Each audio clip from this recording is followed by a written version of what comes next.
Good morning, friend. This is a habits of top 1%. So, first, scheduling. Second is planning short and long term goals.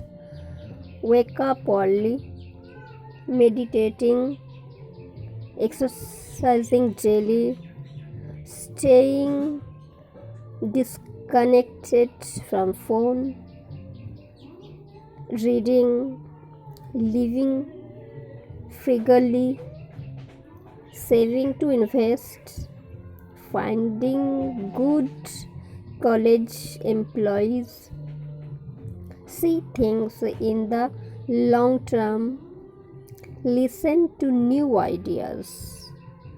So, guys, this is a total 12 thing. If you apply in your life and daily, if use all those things, so I hope it will be help you in your